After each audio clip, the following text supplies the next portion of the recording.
Hello everyone, welcome to my deck building series. This is episode 3. Today we're going to talk about bad card choices. Now, of course, a lot of people build a lot of good decks, a lot of people build a lot of bad decks, and the good decks are, I would say, decks where every card has a purpose, every card does something. And I'm going to go through a couple of cards that I feel are just bad, and there's different reasons for different cards. Now, we're going to look at Card Trader. I saw someone using this. I was playing with one of my subscribers and I looked at it and I was like, this is such a terrible card. And on the surface it doesn't look too bad. Once per turn during your standby phase, you can shuffle one card from your hand into the deck, draw one card. If you've got something completely useless, you can just trade it off for a new one. Seems like a decent idea when you first think about it. But then you think about Yu-Gi-Oh! As a whole. That you draw 6 cards at the beginning of the game. Well, you draw 5 at the beginning of the game, then 1 every turn after. And drawing cards is so pivotal to your game that you don't want to waste a card. Ever. You don't want a card just sitting there doing nothing.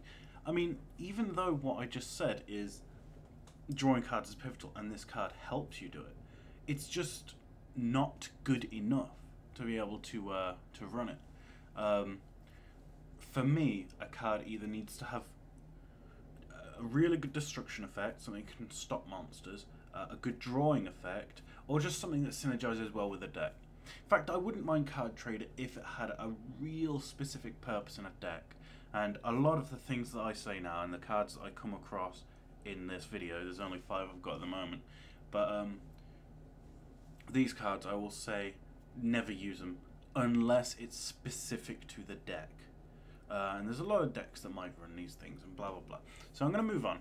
We're going to look at Magic Cylinder. When your opponent's monster declares an attack, target the attacking monster, negate the attack. If you do, inflict damage to them equal to the attack of the monster. Now, this card is, ever since I've started playing, has been scrutinized.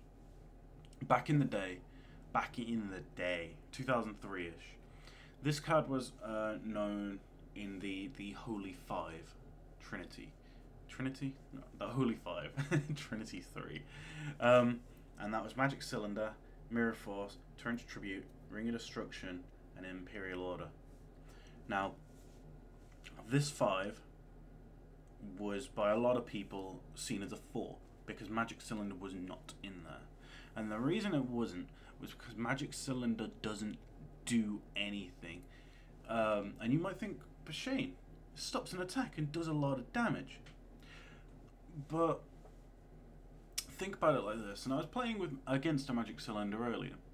I summon Chaos and attack, and he plays Magic Cylinder. I take 2400. I'm on 5600. He's on 8000. And then I'm thinking, okay, you've got to follow up to that, and you just lost a card. You better be able to get rid of my monster, or else you're going to take the 2400 next turn. And my field is still secure. You haven't touched my field. I don't think Magic Cylinder should be played unless it's played in a specific burner deck, a deck where you're very happy for them to have monsters. I just don't think it's that good a card unless it's a specific deck choice card. Okay, now we're going to move on to Fissure and Sakuratsu Armor. These two fall into the same category. And this category is, and you're going to have to do a little bit of research for this, because I mean, a lot of people play these cards because they just don't have the knowledge of the cards that I do, because I've just been playing for all these years, and every set that's come out, 60 cards has just been lodged into my head every 3 months. But this is, how do I say, cards that have been done better. Now, if we look at Fissure, destroy one face-up monster your opponent controls that has the lowest attack. Seems okay-ish, you know. If your opponent only has one monster, it's going to kill that. The problem with Fissure is it's been done better. If we're going to look for the best one like this, we'll look for Smashing Ground. Alright, we're going to look at Smashing Ground, which is destroy one face monster your opponent controls that has the highest defense. And usually this will be their biggest attacking monster. Not always. Sometimes it'll be ones with strange attacks and defenses. But this one will generally kill their best monster. So why use Fissure when you could use Smashing Ground? And with Sakuretsu Armor, Dimensional Prison. We're going to look at Dimensional Prison wherever you are. Where are you, Dimensional Prison? There we are. Sakuretsu Armor says, I'm going to put this in the deck quickly. When your opponent's monster declares an attack, destroy that monster. Now, Sakuretsu Armor used to be one of the best cards. It used to be play 3 in every deck. Because it's great. I mean, they attack, it destroys them. I mean, it's a card that does something really well. It's a functional card. It clears your opponent's field, it stops them from attacking, it's just great.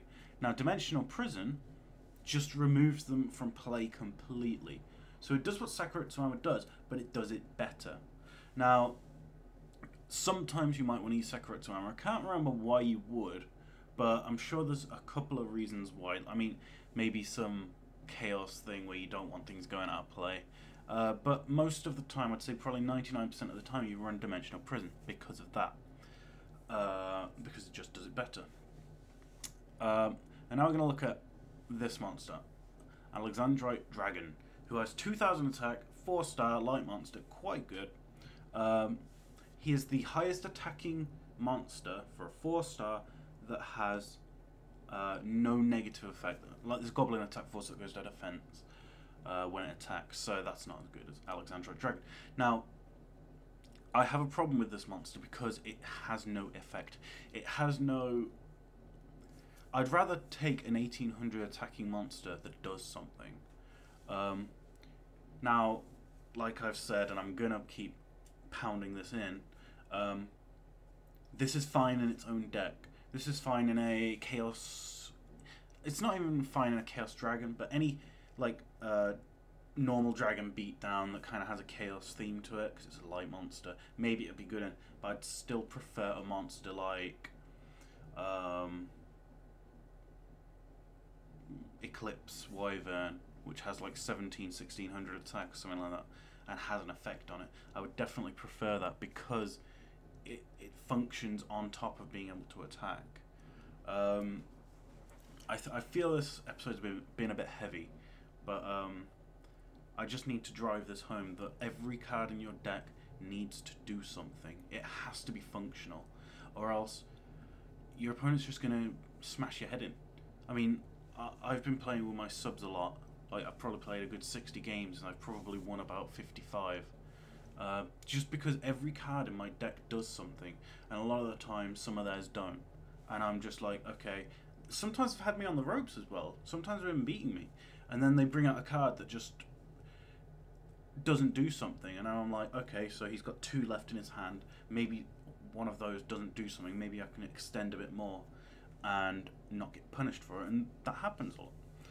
Alright, I'm going to end this here because it's been a bit heavy, a bit longer than I kind of want these to be. Give me a bit of feedback if you can, what you'd like to see in these a little more. And yeah, I'll see you next time.